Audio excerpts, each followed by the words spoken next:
Gloire à toi, Seigneur. Alléluia. Merci, Seigneur. Gloire à toi, Seigneur.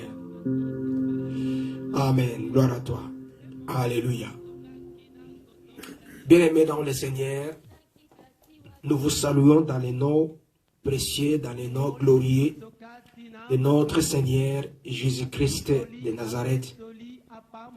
Celui qui mérite de recevoir toute la gloire, la louange, celui qui est digne d'être élevé et d'être élevé à jamais.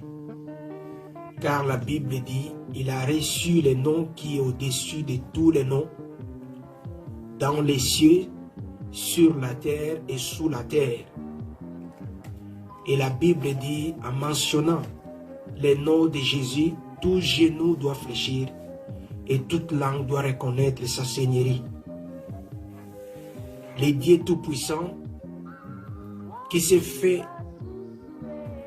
qui est la parole, mais qui s'est fait chair, qui est venu sur la terre, habité parmi les hommes, pour nous sauver de cette malédiction de la mort qui nous frappait. Le Dieu Tout-Puissant qui nous a élus avant la création et qui vient pour nous prendre, pour nous retourner à l'éternité. Ce Dieu-là mérite de recevoir la gloire, la louange et l'adoration. Et l'adoration sincère et véritable que nous devons le rendre, c'est nos vies, comme dit Romains chapitre 12, verset 1 à 2. L'adoration sincère, c'est la vie. La vie que nous vivons, cette vie qui est sainte et agréable, qui agrée Dieu. Même quand nous ne chantons pas, même quand nous ne prions pas, mais notre vie doit être un sujet d'adoration. Nous bénissons le Seigneur pour l'opportunité qu'il nous a donnée. Et par sa grâce, nous allons partager la pensée qu'il a mise dans notre cœur aujourd'hui. Vous avez vu la thématique que nous allons traiter ce jour. Une préoccupation était sur la table et nous voulons traiter cette préoccupation en fouillant les Écritures. Que dit la Bible? Et la Bible, comme la Bible s'explique d'elle-même, eh bien c'est la Bible qui va s'expliquer à propos de cette question par rapport au ministère de la femme. J'ai oublié mes lunettes, frère Jimmy. Vous allez vraiment m'aider pour faire la lecture. Que Dieu vous bénisse. Partagez cette lien pour permettre à d'autres enfants de Dieu qui sont peut-être loin d'être aussi à l'abri, pour qu'ensemble nous puissions écouter ce que le Seigneur nous dit cet après-midi. Nous allons prendre nos Bibles, nous prenons nos cahiers, nous prenons nos stylos pour noter s'il faut ce que le Seigneur veut nous donner cet après-midi. Nous lisons des passages. C'est autour de ces deux passages que nous allons prendre notre vol. Nous sommes premièrement dans les livres de 1 Corinthiens chapitre 14 et nous lisons les versets 34. 1 Corinthiens chapitre 14, les versets 34. La Bible dit: que vos femmes se taisent dans les assemblées, car il ne leur est pas permis de parler, mais elles doivent être soumises comme le dit aussi la Torah. Amen. Amen. Lisez la version Louis II, puisque la plupart des gens ont la version Louis II, pour que ça puisse correspondre à ce qu'on lit et ce qu'ils ont.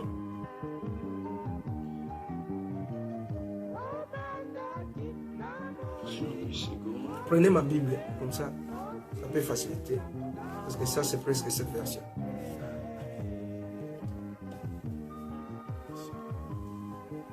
Supportez-nous s'il vous plaît.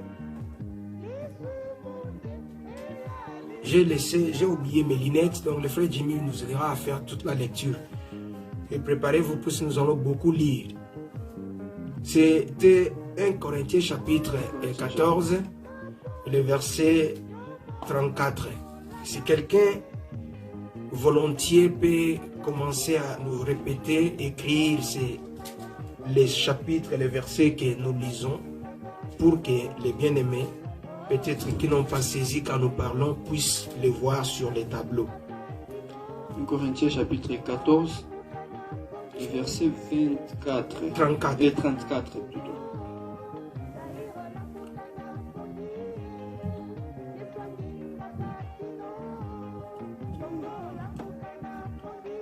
Nous allons lire au nom de Jésus-Christ. Amen. Que vos femmes se taisent dans les assemblées, car il ne leur est pas permis de parler. Mais elles doivent se soumettre, comme le dit aussi la loi. Amen. Amen. Que le Seigneur bénisse notre sœur pour ce travail de répéter, d'écrire ce que nous sommes en train de lire. Nous allons encore prendre une deuxième écriture parce qu'il faut qu'il y ait toujours, il faut que les principes de la Bible soient respectés. Parce que quand on étudie, quand on parle de la Bible, premièrement, il faut respecter les principes. Les principes, c'est que pour établir la vérité, il faut que ça soit fait sur base de 2 ou 3 témoins. Prenons encore un deuxième témoin. Nous allons prendre une deuxième écriture. 1 Timothée chapitre 2, de versets 11 à 14. 1 Timothée chapitre 2, Versets 11 à 14. verset 11 à 14. Et la Bible dit que la femme écoute l'instruction en silence avec une entière soumission. Je ne permets pas à la femme d'enseigner ni de prendre de l'autorité sur l'homme, mais elle doit demeurer dans le silence, car Adam a été formé le premier, Ève ensuite. Le verset 14. Et ce n'est pas Adam qui a été séduit, c'est la femme qui séduite s'est rendu coupable de transgression. Amen. Alléluia. Bien-aimés dans le Seigneur, encore une fois, shalom.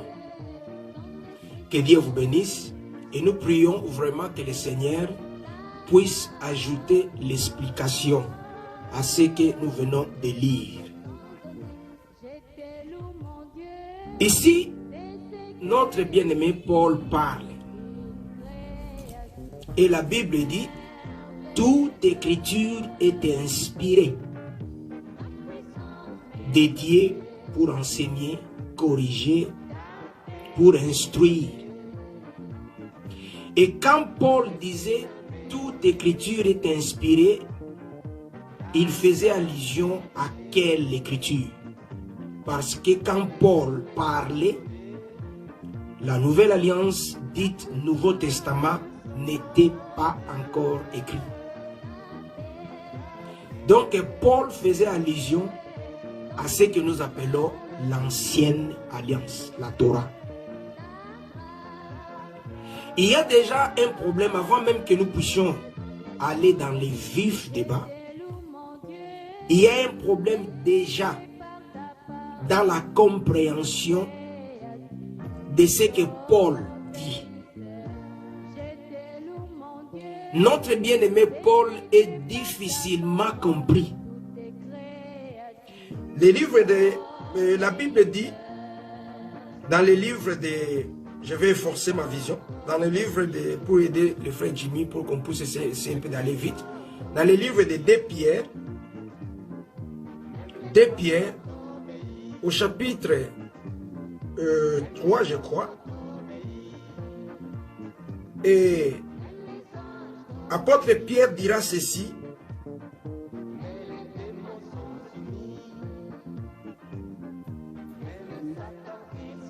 Oui. 2 Pierre, chapitre 3, verset 15 à 16. Apôtre Pierre dit ceci. Enseignez par vos apôtres, sachant avant tout que dans les derniers jours, je crois, 2 Pierre chapitre 3. Attends, j'en ai ici. Le verset 15 à 16, la Bible dit ceci. Croyez que la patience de notre Seigneur et votre salut, comme notre bien-aimé frère Paul vous l'a aussi écrit selon la sagesse qui lui a été donnée.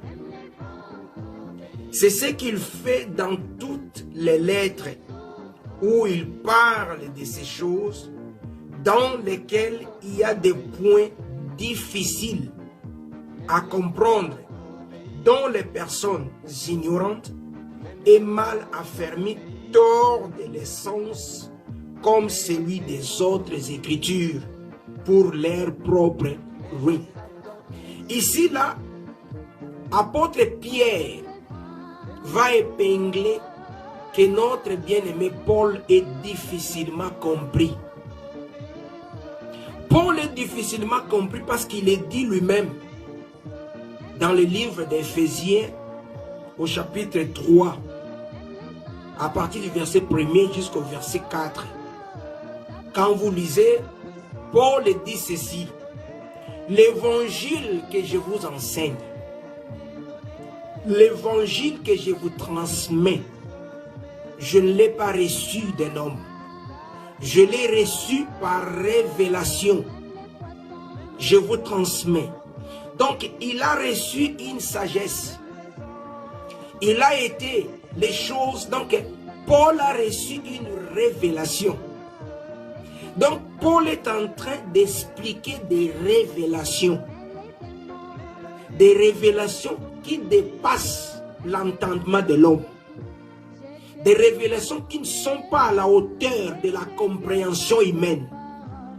Pour comprendre Paul, il faut nager, il faut voler aussi dans le sens des révélations. Parce qu'il est en train de dire des choses dont l'esprit humain ne peut pas comprendre. Il dit des choses que je vous dis là. Je ne l'ai pas appris d'un homme. Je l'ai reçu par révélation. Et je vous le transmets. Il y a une chose qu'il faut comprendre. Quand nous avons dit, quand Paul est en train de dire que toute écriture est inspirée de Dieu, de quelle écriture Paul faisait-il allusion? Jésus parle aux pharisiens dans le livre de Jean, au chapitre 5, le verset 39. Souvent, nous naviguons autour de ces passages. Nous parlons autour de ces passages dans plusieurs de nos sorties, dans plusieurs de nos interventions. Jésus va dire aux pharisiens, il dit, vous, les pharisiens, les judéens, vous lisez, vous sondez les Écritures. Les Écritures reviennent encore. Comme Paul a dit, toute Écriture est inspirée. Ces Écritures qui ont été inspirées, Jésus, à son tour, avait déjà dit aux pharisiens, vous sondez les Écritures. Vous lisez les Écritures, c'est parce que vous croyez trouver en elles la vie. Attendons, on va essayer un peu de mettre mettons un peu de virgule ici.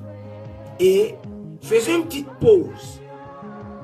Parce que les paroles de Jésus sont des paroles profondes. Jésus dit ceci. Vous sondez les Écritures parce que vous croyez trouver en elles la vie. Donc la vie éternelle se cache dans les Écritures. Donc la vie éternelle se trouve dans les Écritures. Alors, quand on sonde les Écritures, c'est là, si on arrive à pénétrer l'Écriture, c'est à l'intérieur qu'on trouve la vie. Donc les Écritures, c'est comme...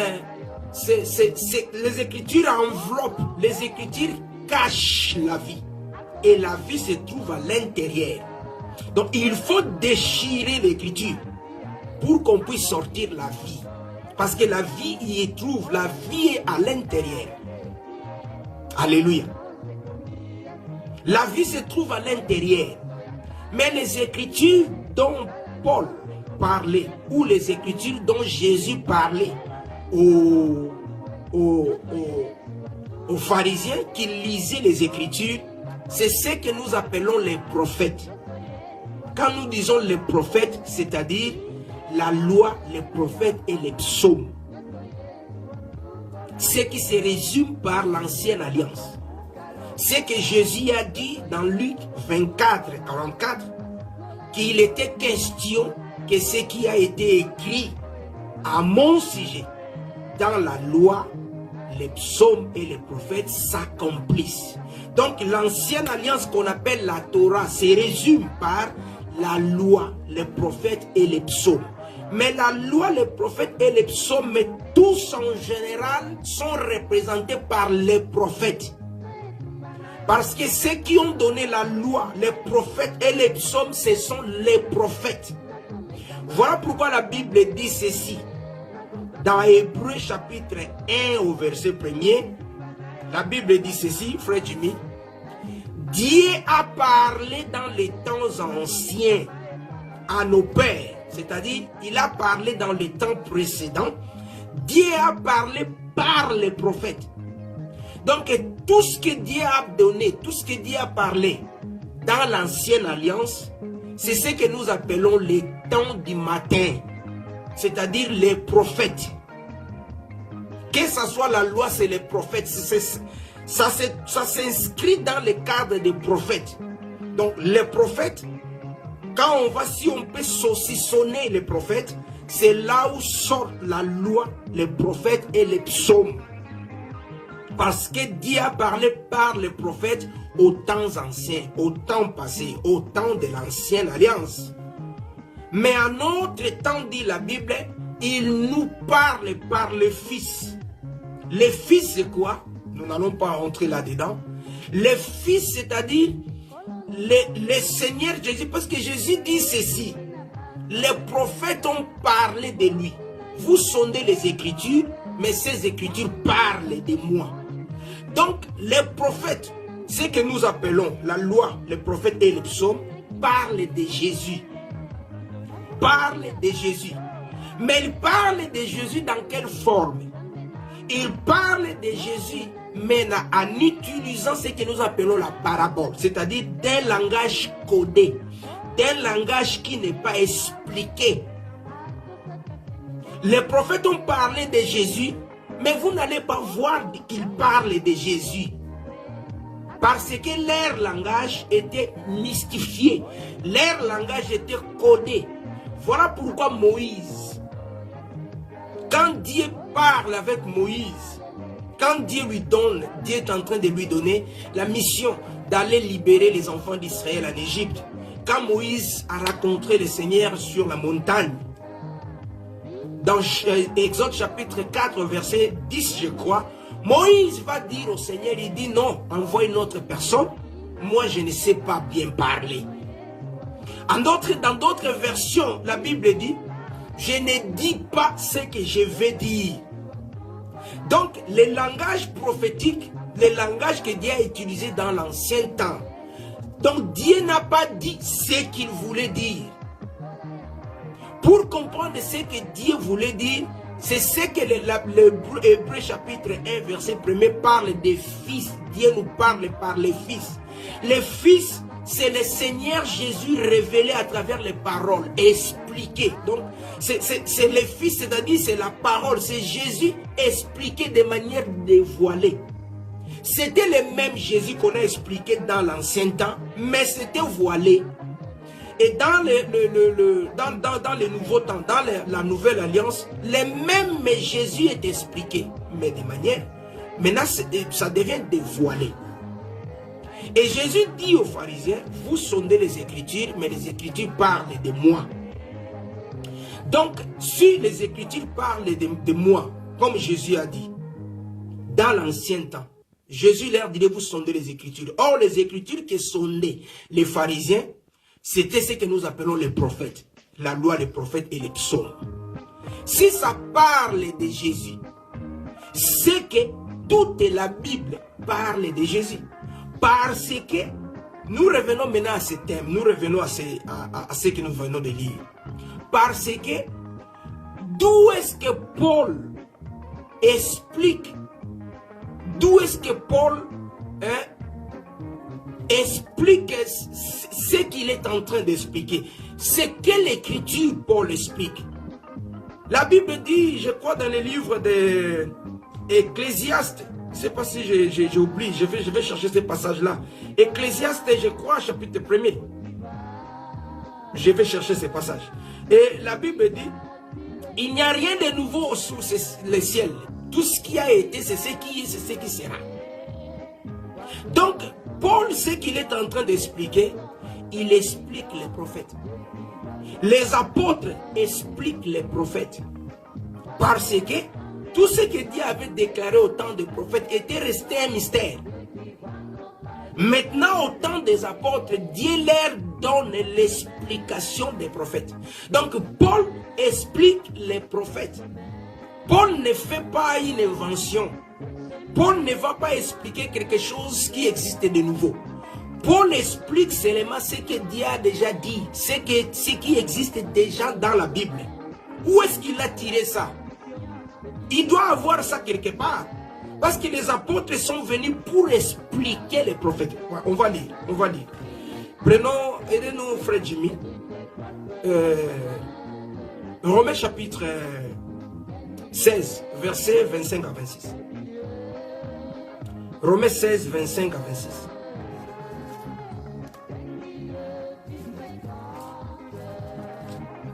Romains 16, 25 à 26.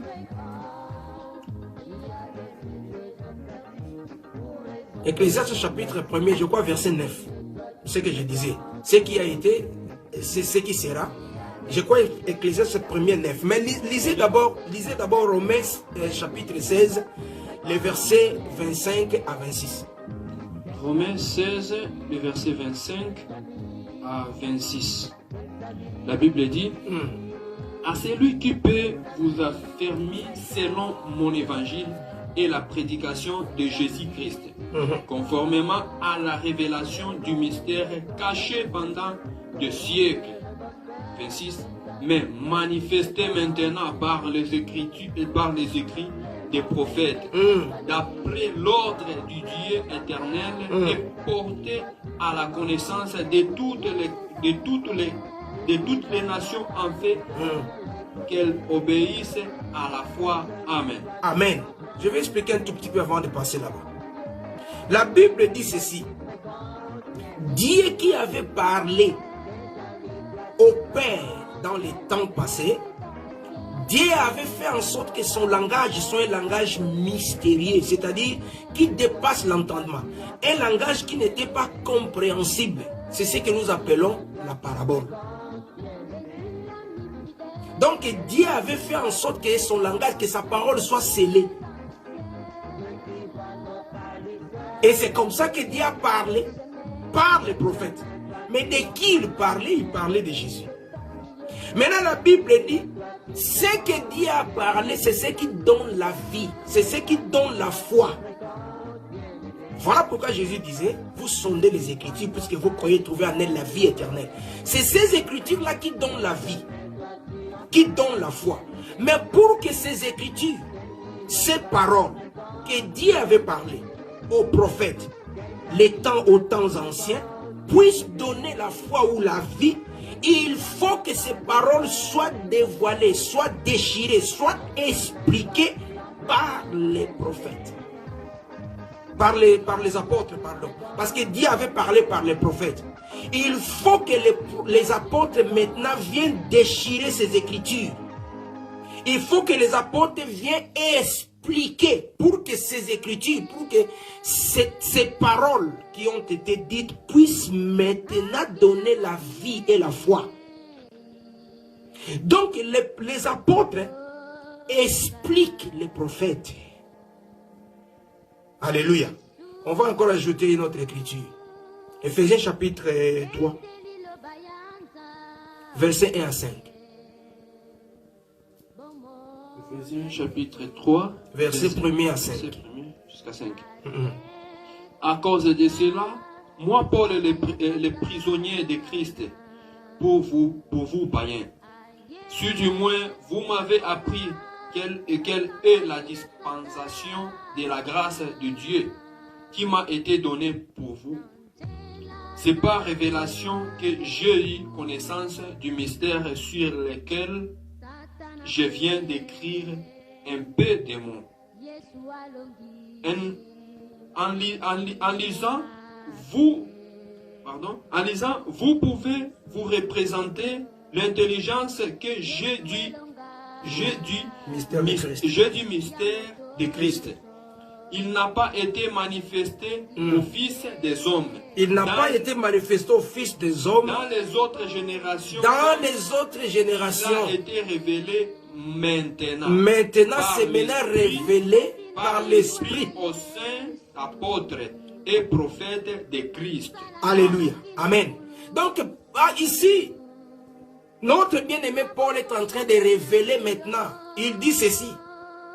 Les mystères, la parole que je vous enseigne, cette parole-là n'a pas été révélée. Ça n'a pas été révélé aux hommes dans des cycles passés. Mais maintenant, à travers le Saint-Esprit, cette parole a été donnée, donc la révélation, l'explication de cette parole a été donnée par les écrits des prophètes et des apôtres, les saints apôtres et prophètes disent. Donc là, Paul était en train d'expliquer que ce que nous disons, ce que nous expliquons, ce que nous prêchons, nous sommes en train d'expliquer les prophètes. Nous sommes en train de déchirer les Écritures pour sortir la vie qui se cache. Car la vie qui se cachait dans les Écritures, c'était Jésus. Voilà pourquoi Jésus avait dit que vous sondez les Écritures puisque vous croyez trouver en elle la vie. Et elle parle de moi. La vie qui est cachée, qui était cachée dans les Écritures, c'était lui-même Jésus. Mais il faudrait le faire sortir parce qu'on parle de Jésus. Jésus dit on parle de lui. Mais quand tu commences à lire de Genèse jusqu'à Malachie, tu ne vois pas là, on dit mais où est-ce qu'on parle de Jésus? Où est-il? Mais il est là. Mais il faut que les apôtres viennent nous dire que non, quand vous lisez Adam c'est Jésus, quand vous lisez Abel c'est Jésus, quand vous lisez Seth c'est Jésus, quand vous lisez Noé c'est Jésus. Donc il faut que ça soit interprété. Et Paul ici est en train d'interpréter les prophètes. Parce que Paul, d'où est-ce qu'il a pris ça? Maintenant nous revenons à ce que nous avons dit, à ce que nous avons lu. Paul dit ceci, par révélation, il dit ceci. Il dit que les femmes se taisent dans les assemblées. Ça commence. Qu'elles se taisent dans les assemblées. Et puis, car il ne leur est pas permis de parler. Et Paul dit, comme le dit aussi la loi. C'est là où il y a le problème. Quelle est donc cette loi dont Paul faisait allusion, faisait référence? J'ai parcouru toute la Bible. J'ai fouillé la loi de Moïse. Je n'ai pas vu là où Moïse, en écrivant la loi, avait interdit à la femme de prêcher. Mais si Paul dit que c'est là où dit la loi, c'est que quelque part dans la loi, Dieu avait interdit à la femme de ne pas enseigner. Parce que Paul ne peut pas le dire en vain. Paul ne peut pas le dire en vain. C'est que Paul avait trouvé quelque part. C'est que Paul avait vu ça quelque part. Parce que Paul fait mention de cela. Paul dit que les femmes se taisent. Il ne leur est pas permis de parler dans les assemblées. Et Paul dira, comme le dit aussi la loi. Quelle est donc cette loi-là dont Paul est en train de faire référence? Humainement parlant, quand on cherche avec l'intelligence humaine, comme moi je suis allé avec mon intelligence humaine, j'ai commencé à fouiller la loi de Moïse. Papa me dit, mais cette loi ici de Paul, où est-ce que ça se trouve? Mais je reviens, le Seigneur me dit, Paul parle de révélation. Donc il faut aller chercher cette loi-là à la dimension de la révélation de Paul. Si Paul avait dit que la loi dit, comme le dit aussi la loi, c'est qu'il y a une loi. C'est qu'il y a une loi qui interdit à la femme d'enseigner. Mais c'est quoi cette loi? Donc, les problèmes avec les hommes bien-aimés dans le Seigneur, qui sont en train de tournoyer autour du ministère de la femme, qui sont en train de sortir avec beaucoup de philosophie, tout simplement parce que on n'arrive pas à trouver cette loi dont Paul avait parlé, qui interdit à la femme de prêcher. Et il faut qu'on puisse la trouver. Si nous trouvons cette loi, alors la question est réglée. Alléluia. Et en prenant cela, comme Paul étant un apôtre, nous disons que les apôtres interprétaient les prophètes. Alors il faut aller chercher là où il avait ramassé ça. Parce qu'il n'a pas parlé en vain. Il a vu ça quelque part. Mais dans la révélation. Il a vu ça où? Il faut qu'on puisse aller chercher, trouver ça. Et ça va régler la question. Alléluia. Mais quand on lit, Paul va descendre un tout petit peu. Il dit ceci. Vous arrivez au verset, frère Jimmy, préparez-vous au verset 37. Il dit ceci. Si quelqu'un croit être un prophète ou inspiré, qu'il reconnaît que ce que je dis, que ce que j'enseigne est un commandement de Dieu. Wow. Maintenant, ça devient un commandement du Seigneur. C'est que le Seigneur l'avait commandé.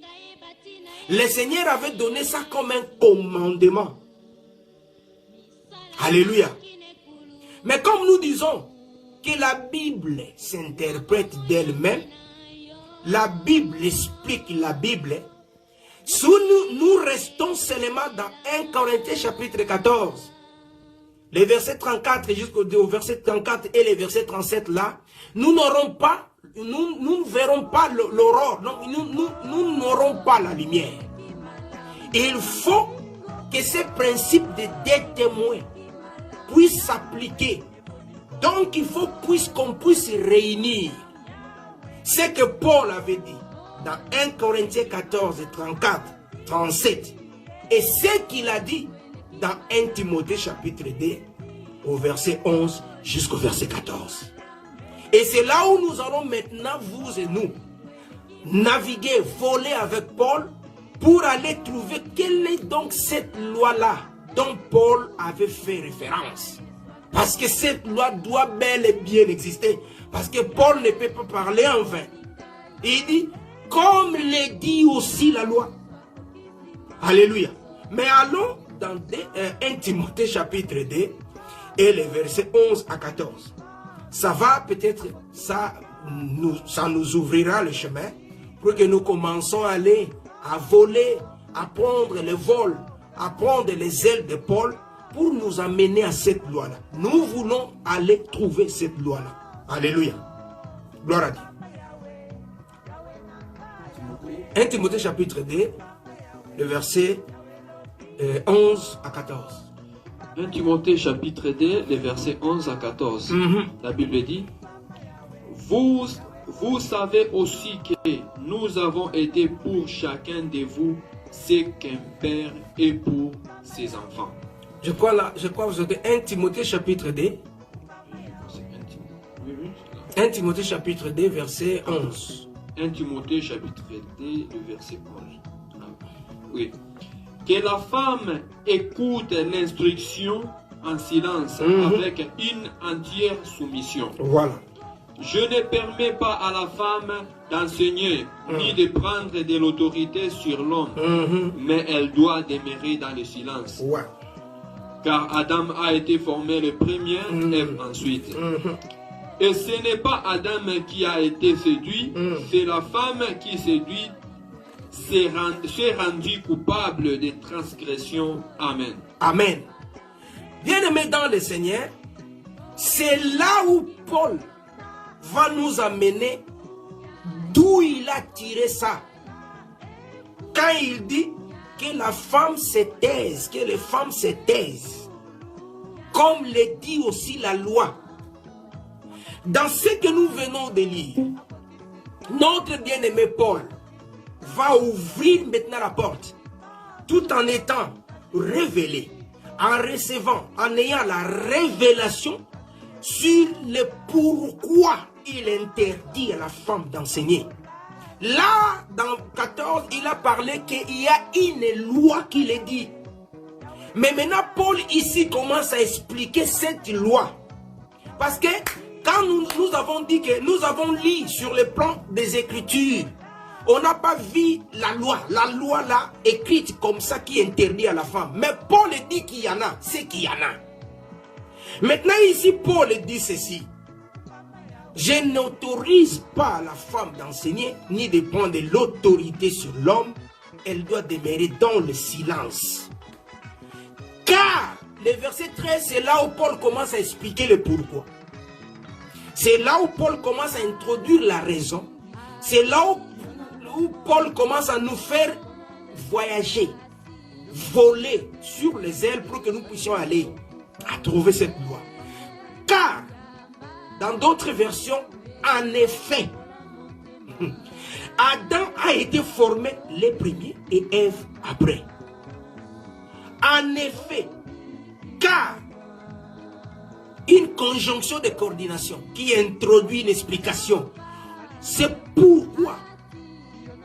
The reason why the woman should not preach is because, parce que, car la femme n'a pas, la femme ne peut pas enseigner, car l'homme a été formé le premier et la femme ensuite.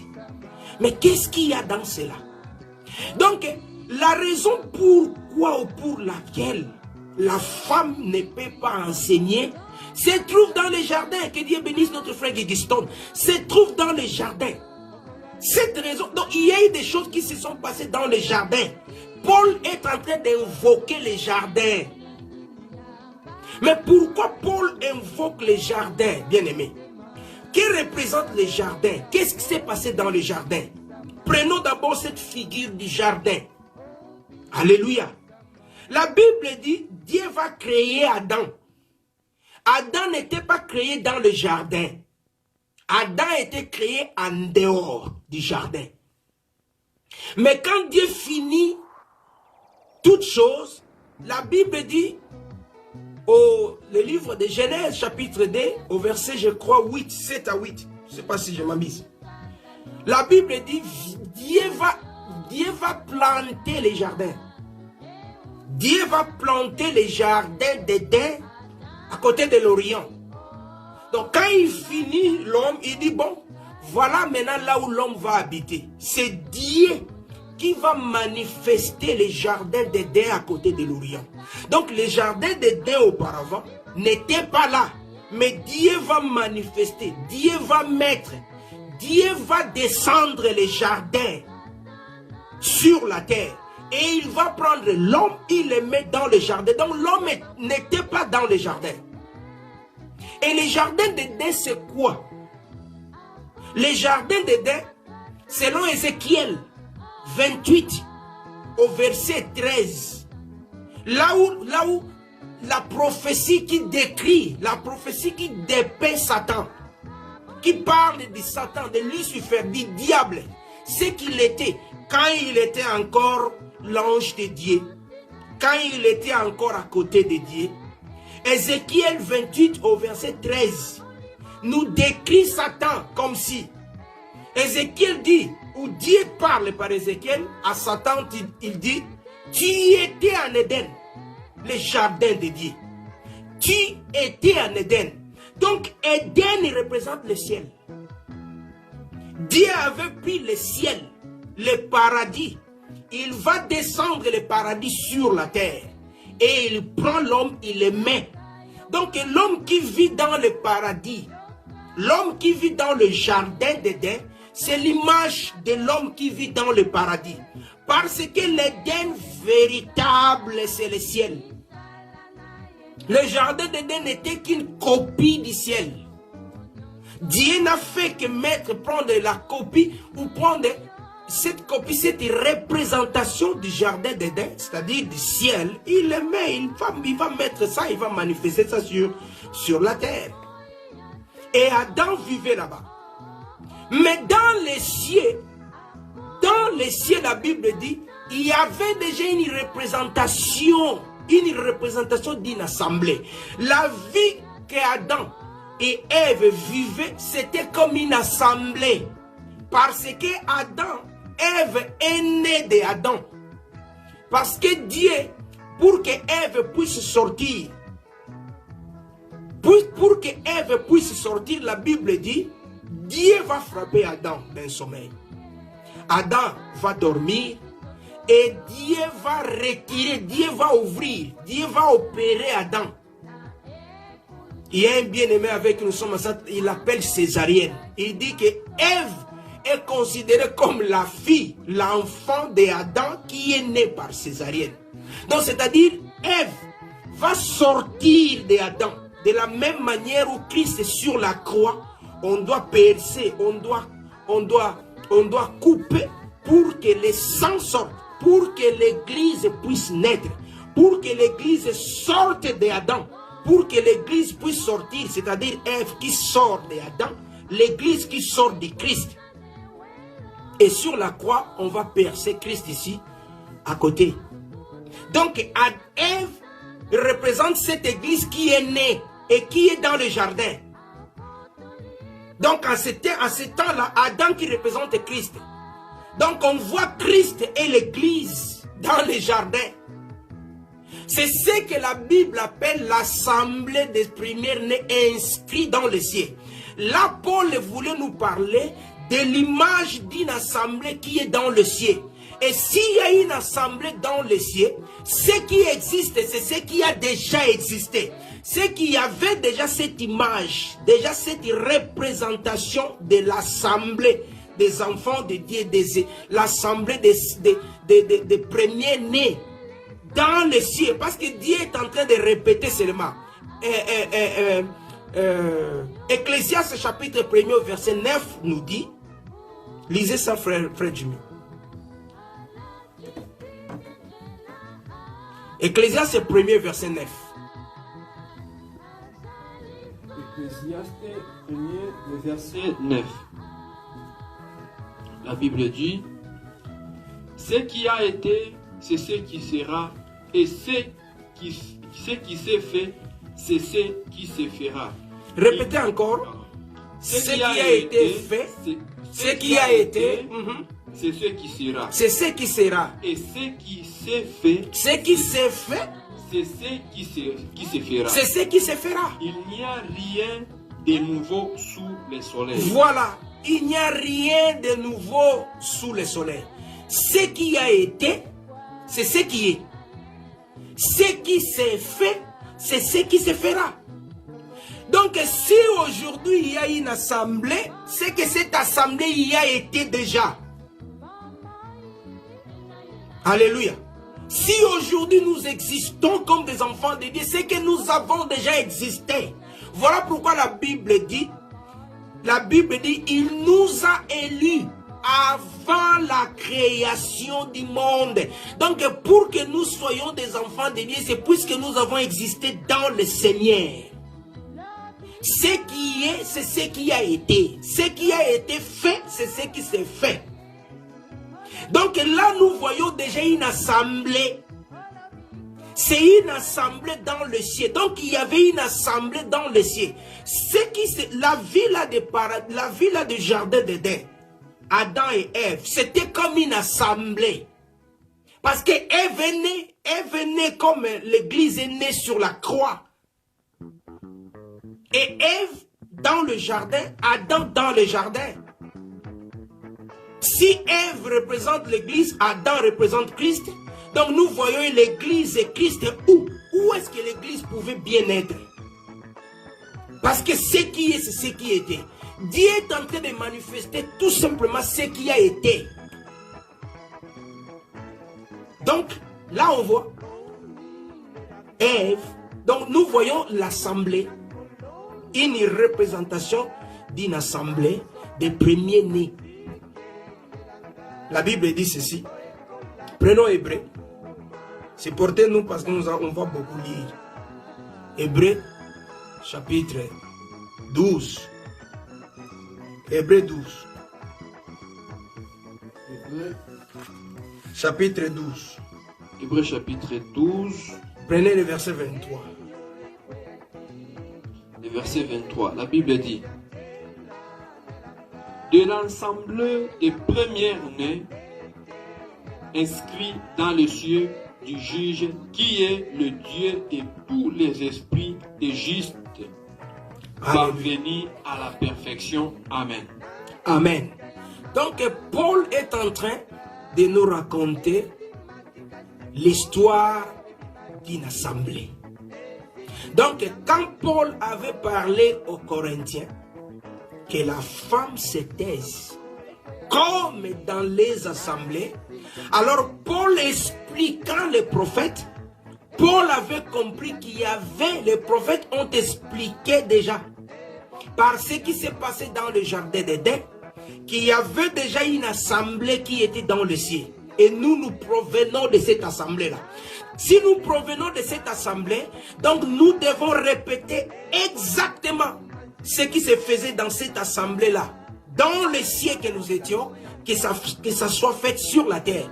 Parce que ce qui s'est fait, c'est ce qui s'est fait. Ce qui s'est fait, c'est ce qui était fait avant.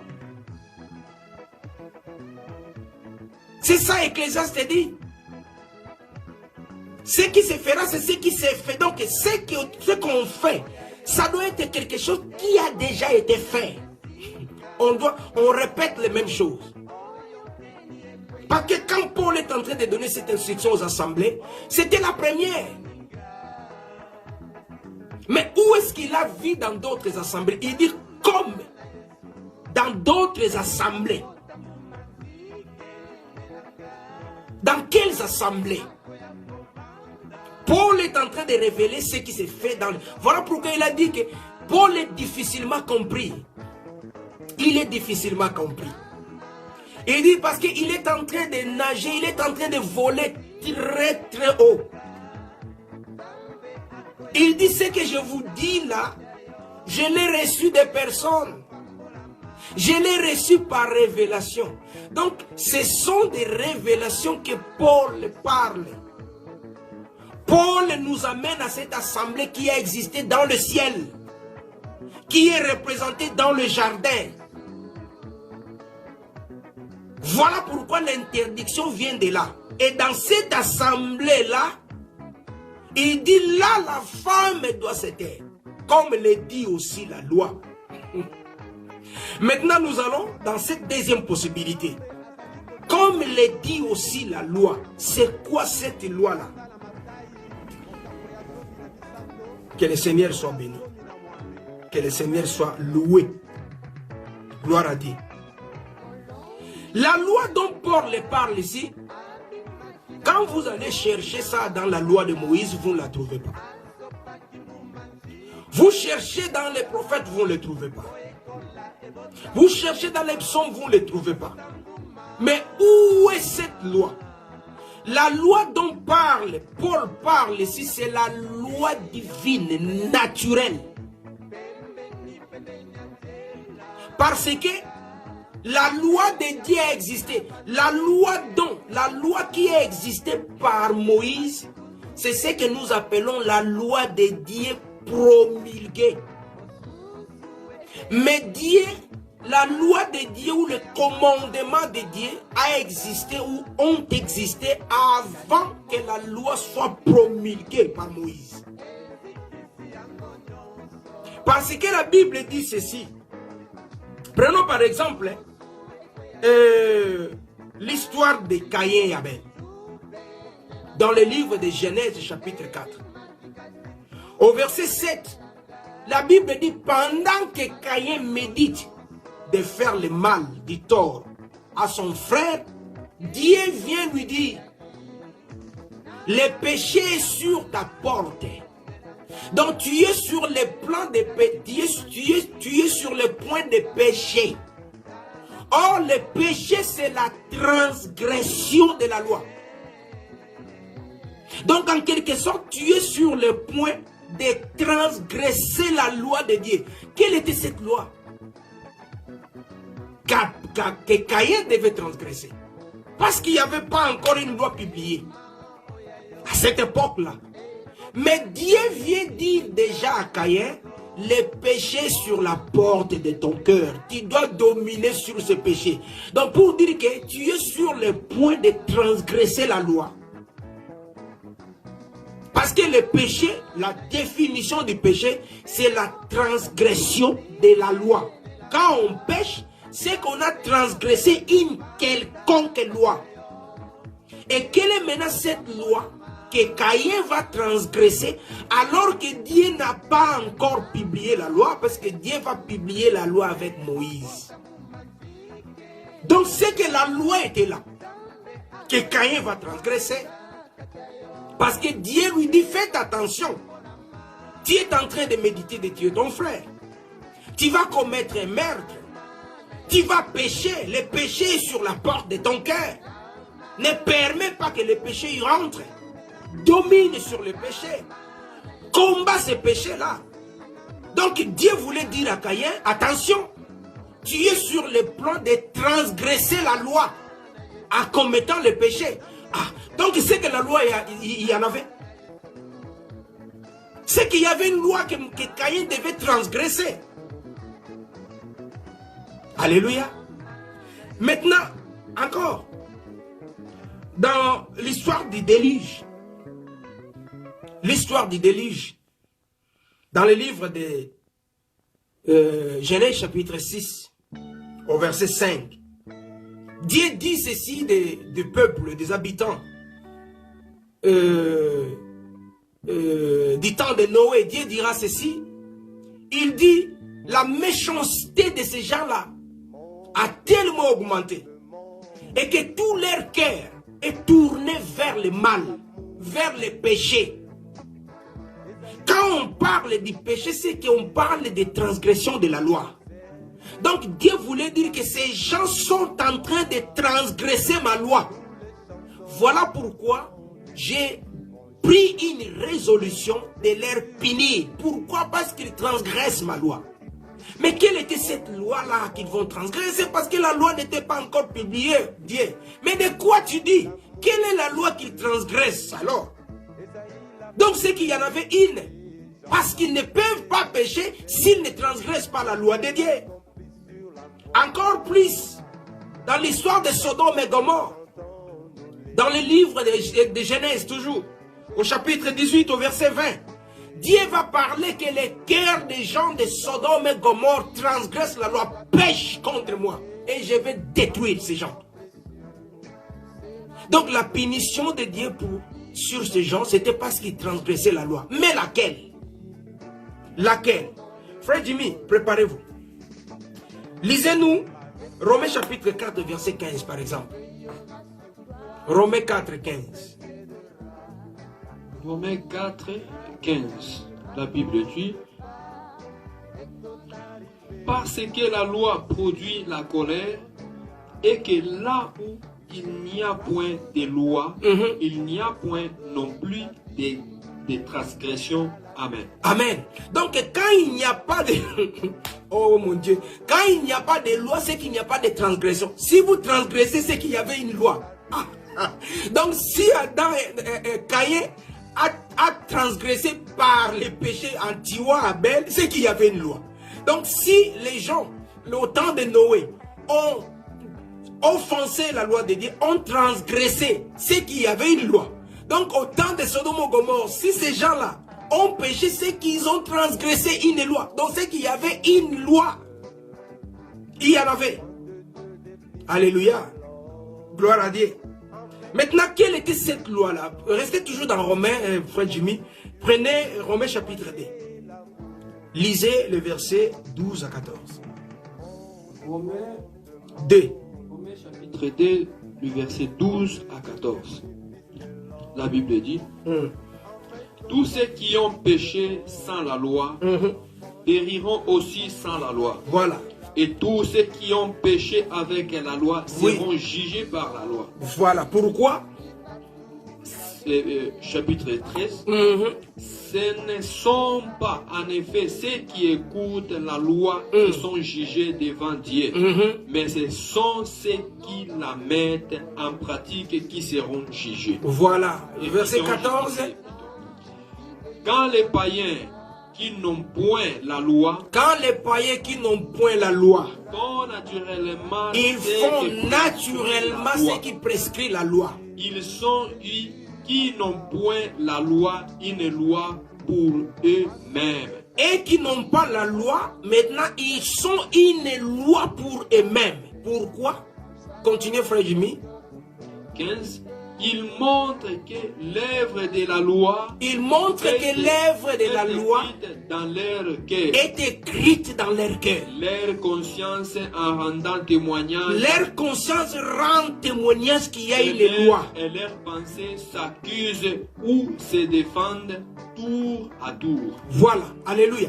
Donc ici la Bible dit, quand les païens qui n'ont pas la loi, quand les gens qui n'ont pas la loi font naturellement ce que prescrit la loi, c'est que la loi de Dieu est écrite dans leur cœur. Donc c'est-à-dire cette loi est naturellement dans leur cœur. Et leur conscience agit par rapport à cette loi. La foi, la conscience les accuse à tort, je ne sais pas, donc elle les accuse à charge ou à décharge. Donc parce que la loi est écrite dans leur cœur. Donc là, nous voyons cette loi divine de Dieu est manifestée de manière naturelle. Avant même que Dieu puisse venir la publier par Moïse. La loi de Dieu était là. La loi divine était là. Maintenant, revenons à ce que Paul voulait dire. Paul veut parler de la loi. C'est que la loi divine était là. La loi naturelle était là. Retournons dans le jardin. Pourquoi dans 1 Timothée chapitre 2 au verset 13, Paul va donner l'explication. Paul va donner la raison pour laquelle la femme ne doit pas enseigner. Il dit parce que Adam a été créé le premier et Ève ensuite. Qu'y a-t-il d'Adam soit créé le premier et Ève ensuite? Parce que des choses se sont passées, bien aimés dans le Seigneur. C'est tout simplement pour dire, Dieu va créer Adam et il a eu le soin de parler à Adam. Il a eu le soin de lui donner à lui, Adam, la sémence. Parce que Dieu n'est pas revenu deux fois. Il a dit à Adam, en créant Adam, Dieu a dit à Adam ceci. Il dit, il donne à Adam cette loi-là. Il a dit à Adam, il dit, toi, tu vas manger de tous les arbres qui se trouvent dans le jardin. Mais ce qui concerne l'arbre qui se trouve au centre, au milieu, l'arbre de la connaissance du bien et du mal, tu n'en mangeras pas, tu ne toucheras pas. Les jours où tu touches, tu mourras. Et Dieu s'en est fini. Il est parti, il n'est plus revenu pour répéter la même instruction quand Ève était créée. Donc l'instruction, c'est Adam qui en a eu. La parole, c'est Adam qui en avait reçu. Alléluia. Donc c'est Adam qui a communiqué à Ève. Parce que Dieu n'est pas revenu pour leur parler à deux. Dieu n'avait parlé que quand Adam était seul. On va fouiller ça. Fouillons cela. Genèse chapitre 2. Versets 15 à 17. Genèse 2, 15 à 17. Genèse 2, 15 à 17. 15 à 17. La Bible dit, l'Éternel Dieu prit l'homme et le plaça dans le jardin d'Éden pour le cultiver et pour le garder. Alléluia. L'Éternel Dieu donna cet ordre à l'homme. Il donne cet ordre à qui? À l'homme. Tu pourras manger de tous les arbres du jardin, mais tu ne mangeras pas de l'arbre de la connaissance du bien et du mal, car les jours où tu en mangeras, tu mourras. Alléluia. Je crois jusque là. Je crois qu'il faut changer les micros. Ça interrompt. Donc nous voyons Dieu après avoir créé Adam, Dieu vient et il donne à Adam cette instruction. En quelque sorte, il a donné à Adam la parole. Il a donné à Adam la sémence. C'était maintenant à Adam de transmettre, de donner cette parole, cette instruction-là à Ève. Parce qu'on n'a pas montré où Dieu est revenu pour parler à deux, quand ils étaient à deux. Donc, comme Dieu avait parlé, comme quand Adam était seul, il s'en est fini. Dieu n'est plus rentré. Donc, ça se comprend que c'est Adam qui a dit à Ève, voilà, nous n'allons pas toucher à cet arbre, c'est Dieu qui a dit. Donc, c'est Adam qui transmet l'instruction. C'est Adam qui donna qui communiqua l'instruction à qui? À Ève. Donc, Ève représente cette entité qui devrait recevoir l'instruction de la part d'Adam. Et Adam représente celui qui devrait donner l'instruction. En d'autres termes, celui qui devrait parler et Ève devait écouter. Ève devait seulement écouter. Et Adam devait parler. Et Adam a parlé. Ève a reçu. Donc l'instruction que Ève donnait à Satan, quand Ève répondait à Satan, Satan vient et dit, Dieu a-t-il réellement dit? L'instruction que Ève était en train de répondre à Satan, que Dieu nous a dit, elle a eu ça de Adam. Elle a eu ça de Adam. Donc, notre bien-aimé Paul nous explique que la loi qui défend à la femme d'enseigner provient du jardin. Seulement parce que les gens cherchent de voir une loi écrite comme ça. Dieu ne parle pas comme les hommes. De voir une loi qui dit, toi tu ne parleras pas, dit voilà dans le passé Dieu avait parlé. Mais quelle est cette loi? La loi est telle que c'est l'homme qui devrait donner. Voilà pourquoi il dit c'est comme le dit aussi la loi. Donc c'est-à-dire dans la loi que Dieu avait donnée, dans ce qui s'est passé dans le jardin, c'est l'homme qui devait communiquer à la femme. Parce que Dieu avait parlé à l'homme. Il n'avait pas parlé à la femme. Donc, la femme devait écouter l'homme et agir. Et la femme va aller écouter le diable. Au lieu d'écouter l'homme, elle va écouter le diable. Et elle ne va pas arrêter là-bas. Elle viendra pour parler à son tour à l'homme. Pour parler. Alors que l'arbre, elle l'a trouvé. Avant qu'il puisse venir, l'arbre était là. On a parlé de cet arbre, elle n'était pas là. Mais elle va écouter d'autres développements au sujet du même arbre et elle vient informer l'homme. Elle vient pour contredire, il vient pour dire que non, ce que toi tu avais écouté, ce n'est pas vraiment ça, ce qu'on t'avait dit. Parce que voilà ce qu'on m'a dit. On m'a dit que cet arbre-là est bon. Cet arbre-là a des fruits qui servent à ouvrir la connaissance. Et cet arbre est agréable. Si nous prenons de cet arbre, nous mangeons de cet arbre, nos yeux seront ouverts, nous serons comme Dieu. Donc, elle vient avec une autre info, avec un autre enseignement. Alléluia. Avec un autre enseignement. Et elle va donner ça à l'homme. Et l'homme va écouter, va se laisser écouter cet enseignement de la femme. Et puis, l'homme va prendre le fruit et il mange. Quand il mange le fruit, Dieu vient, au lieu de s'adresser à Satan, au lieu de s'adresser, il s'adresse à l'homme. Il dit à l'homme, pourquoi tu as fait ça? L'homme dit, la femme que tu m'as donnée, papa, il m'a donné, je mange. Dieu dit, parce que tu as écouté la voix de ta femme, tu es maudite. Parce que tu as reçu l'enseignement de ta femme, parce que tu as avalé les paroles qui viennent de ta femme, alors tu es maudit. Alors que c'est toi qui es l'enseignant. Donc, Paul, ici Paul, parce que Paul n'a pas présenté une loi. Il a dit dans 1 Corinthiens 14, comme le dit aussi la loi. Il n'a pas dit où est cette loi.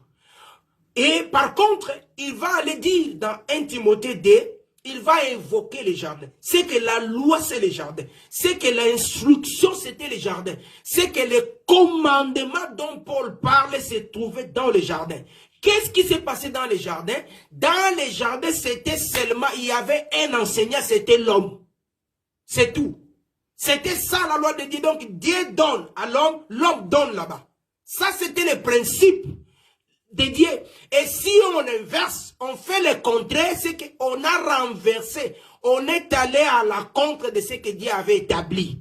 Dieu n'a pas dit à l'homme, toi tu vas écouter ce que la femme te dit, mais Dieu avait donné à la femme, il part. Et la femme, c'est l'homme qui donnait, qui devrait donner à la femme. Donc pour dire que si l'homme devait rester constant, quand la femme avait amené son enseignement, l'homme devait retourner la femme à l'enseignement que lui avait confié, que lui avait donné à la femme avant.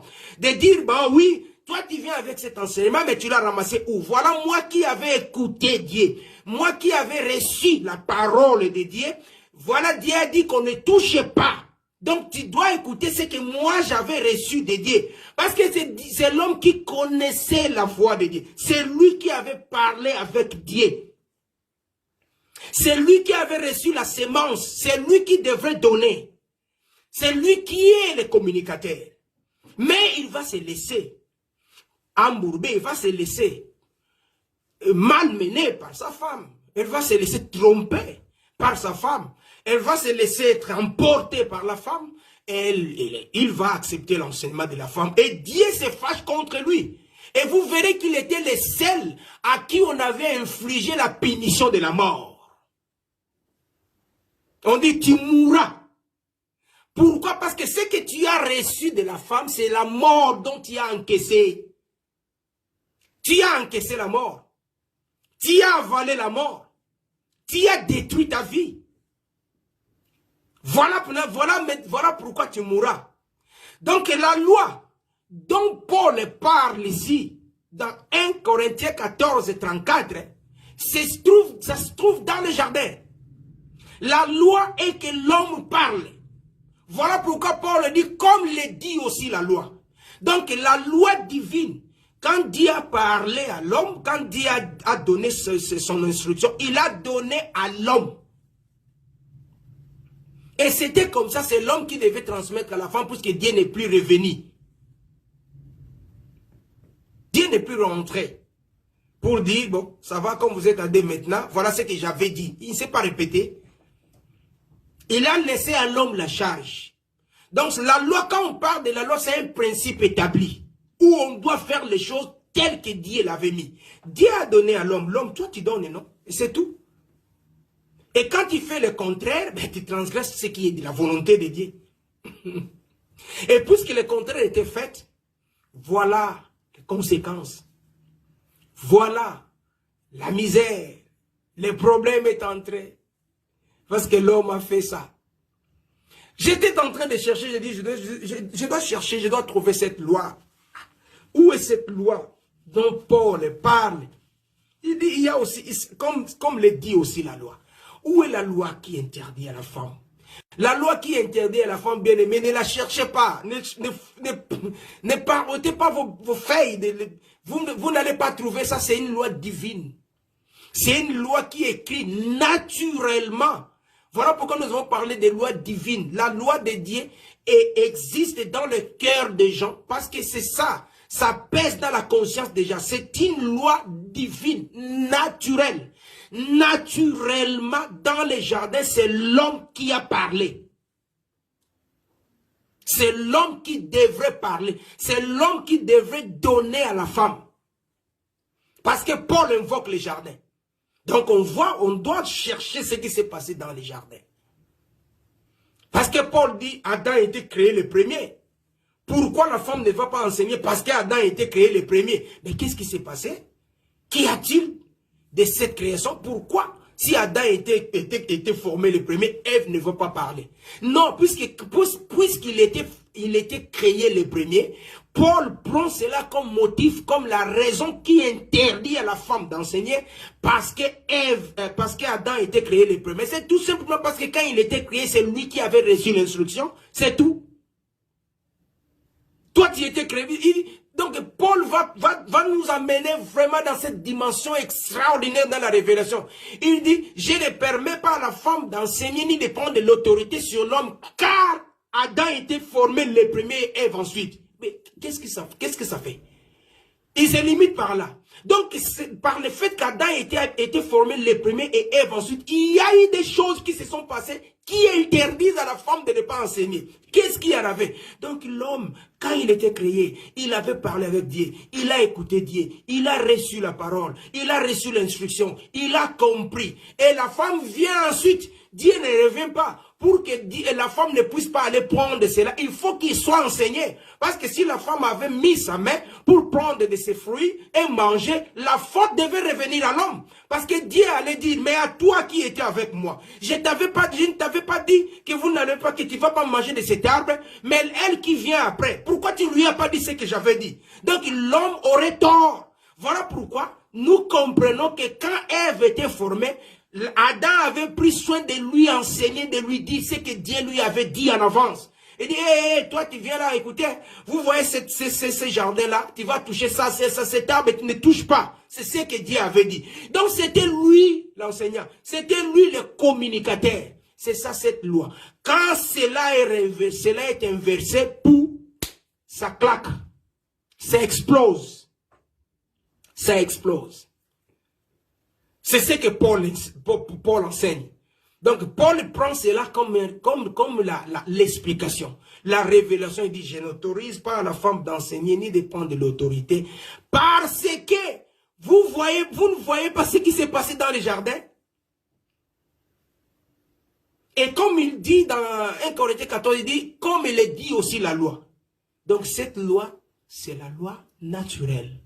Naturellement, l'homme ayant la sémence, c'est lui qui donne. La femme recevant la sémence, elle devait recevoir. C'est tout. Alléluia. Et donc, je reviens bien aimé dans le Seigneur pour dire, pour descendre maintenant. Il faut comprendre Paul. Parce que les gens ont difficile à comprendre Paul. Voilà pourquoi aujourd'hui il y a débat. Voilà pourquoi aujourd'hui on parle du féminisme. On parle de discrimination des femmes. Dans les choses de Dieu, il n'y a pas de discrimination. Dieu n'est pas un homme. Dieu ne pense pas comme les humains. Il est Dieu et il fait les choses comme Dieu. Il dit comme les cieux et la terre sont vastement, grandement séparés, de la même manière, mes pensées, Dieu, sont complètement séparées de vos pensées. Vous ne pouvez pas penser étant comme des hommes à la place de Dieu. Dieu ne pense pas de cette manière. Il dit, quand tout ce qui est, la Bible dit, ce qui s'est fait, c'est ce qui s'est fait avant. Donc, dans cette assemblée qui a existé dans le ciel, cette assemblée qui est représentée dans le jardin, c'est l'homme qui parle. Voilà pourquoi Paul avait dit que les femmes se taisent dans les assemblées comme dans toutes les assemblées. Mais Paul avait ramassé ça où? De quelle assemblée Paul faisait-il allusion? Paul avait monté dans la dimension de la révélation. Il a pris l'exemple de l'assemblée qui se trouve dans le ciel. L'assemblée des premiers-nés. Ce qui se fait dans cette assemblée, c'est ce qui doit se faire dans l'assemblée, dans cette assemblée où nous sommes. Parce que Ecclésiaste 1:9 dit, ce qui s'est fait maintenant, c'est ce qui se faisait avant. Donc quand Paul parlait, Paul nous a ramenés dans le ciel. Paul nous a pris l'exemple qu'il y a une assemblée dans le ciel. Parce que les résultats de ce que nous vivons ici, c'est les résultats, c'est la conséquence de ce qui a été déjà. Voilà pourquoi, quand Paul explique notre présence sur la terre, il parle que nous avons été élus avant la création. Bien aimé, avant la création, tu étais où? Ce qui était, c'est ce qui est. Puisque tu y es, tu y as été. Tu étais dans la présence de Dieu, dans le Seigneur. Voilà pourquoi tu es aujourd'hui un enfant de Dieu. Tu ne l'es pas par hasard. Tu ne l'es pas par accident. C'est parce que tu y as été. Ecclésiaste dit, il n'y a pas de choses nouvelles. Il n'y a pas de nouveau sur la terre. Ça n'existe pas. Il dit, ce qui se fait, c'est ce qui se faisait. Ce qui est, c'est ce qui était. Si tu es enfant de Dieu aujourd'hui, c'est parce que tu y as été avant le commencement. Avant la création, tu étais où? C'est que tu étais dans la pensée. S'il y a une église aujourd'hui, c'est parce qu'il y avait une église, parce qu'il y avait une assemblée dans le Seigneur. Ou avant le commencement. Et cette assemblée, Paul l'a représentée par la vie qui était dans le jardin, parce que le jardin d'Éden, c'est l'image du ciel. La Bible dit quand Dieu va finir de créer l'homme qui était en dehors du jardin, il prend l'homme qui était en dehors, il le met dans le jardin, puisque Dieu avait planté le jardin après. Donc il prend le jardin qui est le ciel, qui était dans sa pensée, il le descend dans le ciel, sur la terre, et il prend l'homme, il le met. Donc l'homme était dans le ciel. C'était comme une figure de quelqu'un qui vit dans le ciel. Et la Bible dit, l'assemblée de Dieu s'est trouvée dans le ciel. Donc cette formation, cet accouplage-là de l'homme et la femme représentait l'assemblée, l'église. L'église ayant Christ avec lui. Parce que Adam, Ève était sortie d'Adam comme l'église est sortie du Christ. Et l'église, nous avons notre autorité, c'est Christ qui est le chef de l'église. Donc nous avons Christ par la présence du Saint-Esprit. Donc c'était la même chose. Et c'est cette assemblée-là que Paul est en train de référer les gens. Il dit, comme dans les assemblées. Mais Paul ne parlait pas, je ne sais pas, aller dans Antioche, aller je ne sais pas dans où. Et les gens commencent à chercher selon les hommes, selon la philosophie. Il dit non, Paul avait parlé seulement aux Corinthiens. Il n'a pas parlé à Macédoine. Non, Paul, quand il parle, la Bible dit les gens difficiles à les comprendre. Parce qu'il est en train de nager, il est en train de voler tellement haut dans la révélation. Il prend ce que les prophètes ont expliqué, ont dit. Il va nous expliquer ça maintenant. Il va prendre ça dans cette dimension de la révélation. Il ne parlait pas des assemblées, bien que cela s'est répété dans les assemblées, mais il faisait déjà allusion, comme il a dit dans Hébreu, vous êtes inscrits, vous êtes venus, vous appartenez dans cette assemblée des premiers-nés qui s'inscrivent dans le ciel. Donc dans le ciel, il y a une assemblée des premiers-nés. Ah, dans le ciel, il y a une assemblée. Donc quand Paul a dit dans les assemblées, les femmes se taisent. Donc d'où est-ce qu'il a ramassé ça? Oui, bien aimé. Il a vu ça dans cette assemblée du ciel. Cette assemblée du ciel est premièrement représentée par la vie qui était dans le jardin d'Éden. Oui. Oui, parce que c'est là où l'église était manifestée pour la toute première fois. C'est ça. Donc dans cette église-là, c'est l'homme qui parlait. Dans cette église-là, c'est l'homme qui donnait l'instruction à la femme.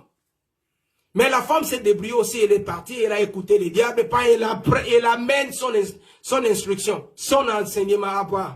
Les choses vont capoter. Voilà pourquoi Paul va parler dans 1 Corinthiens 14, il va aussi parler dans 1 Timothée 2:3. Et quand il parle de 1 Timothée 2, pardon, 11 à 14, quand il parle dans 1 Timothée 2, 11 à 14, c'est là où Paul va nous ramener carrément dans les jardins. Il dit, si je dis que la femme ne doit pas enseigner, je l'ai dit par rapport à ce qui s'est passé dans le jardin. Je l'ai dit, il dit, car Adam était... Donc, il va invoquer les jardins. Donc là, Paul va nous amener dans cette première assemblée. Il dit, vous ne voyez pas cette assemblée-là? Vous ne voyez pas là dans le jardin que c'est Adam qui a donné à Ève? Vous ne voyez pas dans le jardin? Donc, bien aimé dans le Seigneur, comme Paul avait dit, si quelqu'un croit être prophète, quelqu'un croit vraiment qu'il a l'esprit de Dieu, il doit reconnaître ce que les apôtres disent. Parce que les apôtres n'ont fait qu'interpréter les prophètes. Ce que Paul fait, il est en train d'expliquer les prophètes. Il est en train d'expliquer ce que Moïse avait vu dans la révélation. Puisque Moïse a un langage codé. Moïse ne parle pas, il bégaye. Il faut qu'il soit expliqué. Qui va expliquer Moïse, c'est Aaron. Aaron, le Saint-Esprit qui vient. Jésus dit aux apôtres, j'ai beaucoup à vous dire, vous ne pouvez pas les saisir. Je parle, le Saint-Esprit vient, il vous enseigne. Et en ce temps-là, vous allez expliquer ce qui s'est passé. Vous allez expliquer les prophètes. Et le Saint-Esprit vient, il va révéler à Pierre, il va révéler à Paul ce que Moïse avait dit, ce que Moïse avait vu, ce que Moïse avait déclaré. Il va révéler à Paul le commencement. Il révèle à Paul qui était Adam. Il révèle à Paul qui était Ève, qui était Caïn, qui était Abel, qui était Seth. Il révèle à Paul qui était Enoch, qui était Noé, qui était... Il va révéler à Paul, il va révéler aux apôtres. Et les apôtres commencent à expliquer. Car quand ils expliquaient le Nouveau Testament, dit-il, parce que nous le croyons que c'est la Nouvelle Alliance, n'existait pas. Mais qu'est-ce que les apôtres expliquaient? Ils expliquaient les prophètes de l'ancien temps. Ils expliquaient Moïse. Ils expliquaient Jérémie. Ils expliquaient Ésaïe. Et c'est Moïse qui explique ces mystères. Donc Paul ici explique Moïse. Quand Paul il dit, car Adam a été formé le premier, qui nous a parlé d'Adam, c'est Moïse. Donc Paul nous explique les prophètes. Les apôtres expliquent les prophètes. Voilà pourquoi la Bible dit, l'église est bâtie sur les enseignements des apôtres et des prophètes. Jésus étant la pierre angulaire. Jésus, le Seigneur Dieu a dit à Israël, je crois dans Exode chapitre 4, chapitre 19, verset 4, si je m'abuse. Il dit, vous avez vu comment je vous ai amené vers moi. Je vous ai amené sur les deux ailes de l'aigle. Pour vous amener vers moi, Dieu nous amène sur les deux ailes de l'aigle. Les prophètes et les apôtres. Quand vous refusez les apôtres, vous refusez les prophètes automatiquement. Quand vous refusez les prophètes, vous tuez les prophètes. Dieu qui dit à Israël, Israël, Jérusalem, toi qui tues les prophètes. Tuer les prophètes, c'est-à-dire refuser les prophètes. Refuser la parole que Dieu avait donnée aux prophètes. Or, les prophètes n'ont pas parlé d'eux-mêmes, ils ont parlé de Jésus. Quand vous refusez les prophètes, vous refusez Jésus. Quand vous refusez Jésus, vous ne pouvez pas avoir la vie. Car Jésus dit que les Écritures que vous lisez parlent de moi. Elles témoignent de moi. Donc les prophètes des anciens temps parlaient de lui. Si vous refusez ce que les prophètes ont dit, vous refusez Jésus. Or, pour comprendre ces prophètes-là, vous devez les comprendre par les apôtres. Les apôtres expliquent les prophètes bien-aimés dans le Seigneur. Paul est en train d'expliquer Moïse. Si vous refusez ce que Paul a dit, c'est que vous refusez Moïse. Et quand vous refusez ce que vous refusez Moïse, vous ne pouvez pas avoir la vie. Parce que Jésus dit, vous sondez les Écritures puisque vous croyez trouver en elles la vie éternelle. La vie éternelle se trouve dans ce que les prophètes ont dit. Et ce que les prophètes ont dit sont expliqués par les apôtres. Voilà pourquoi nous disons la Bible de Genèse à l'Apocalypse, et nous disons que ça parle de Jésus. Parce que l'ancien temps parlait de Jésus, le nouveau temps que nous appelons la nouvelle alliance a expliqué Jésus, a dévoilé Jésus. C'est là où il y a la vie. Vous refusez ce que les apôtres ont dit, mais vous refusez les prophètes. Vous refusez les prophètes et vous n'avez pas la vie parce que c'est ça la vie. Vous étudiez, vous sondez les Écritures. Les Écritures qu'on sondait, c'était les apôtres, c'était les prophètes. C'est ce que nous appelons la loi, les prophètes et les psaumes. Ce sont les prophètes. Que Dieu vous bénisse. Par la grâce de Dieu, quand nous disons, nous, que la femme n'enseigne pas, c'est pas parce qu'on n'aime pas la femme. C'est pas parce que la femme ne peut pas avoir sa place, non. Ce sont des principes de Dieu. Comme nos frères ivoiriens disent, ce sont les principes de Dieu. On ne peut pas changer cela. Parce que quand vous changez, vous déplacez les bornes de Dieu. Et tout celui qui change la parole, l'iota de Dieu, il aura un problème avec le Seigneur. Que Dieu puisse nous aider à comprendre sa parole. Mais nous croyons que si la femme n'enseigne pas, ce n'est pas parce que Dieu on a quelque chose contre la femme. Non. Dieu explique simplement ce qui s'est passé dans le jardin. Et il dit comme le dit aussi la loi. La loi, c'est l'homme qui parle. Parce que cette loi-là, ne cherchez pas une loi qui est écrite. Non, c'est une loi naturelle. La loi divine naturelle. Naturelle, l'homme parle. Puisque quand on dit l'homme parle, qu'est-ce que cela veut dire? L'homme donne la sémence. Que Dieu vous bénisse.